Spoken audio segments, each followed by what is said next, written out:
2024 সালের 5ই আগস্ট বাংলাদেশের ইতিহাসের ঘৃণ্যতম ফ্যাসিস্ট পালিয়ে যাওয়ার পরপরই বীর জনতার উদ্দেশ্যে দেওয়া এক অভিনন্দন বার্তায় আমি বলেছিলাম, বিজয়ের কাছে পরাজিতরা নিরাপদ থাকলে বিজয়ের আনন্দ মহিমান্বিত হয়।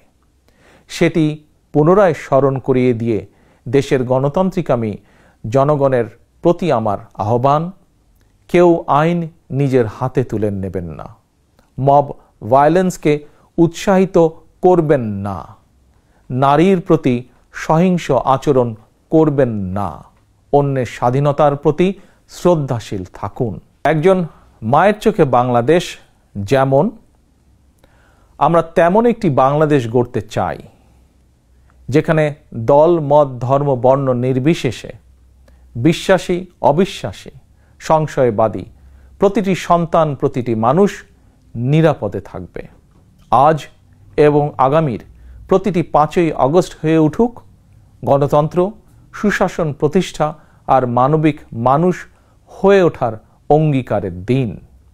এই সুমহান অঙ্গীকার বাস্তবায়নের দীর্ঘ যাত্রায় আমি এবং আমার দল বিএনপি দেশের সকল গণতান্ত্রিকামী জনগণের সমর্থন এবং সহযোগিতা আশা করছি। আল্লাহ হাফেজ। বাংলাদেশ জিন্দাবাদ। বাংলাদেশ জাতীয়তাবাদী দল জিন্দাবাদ।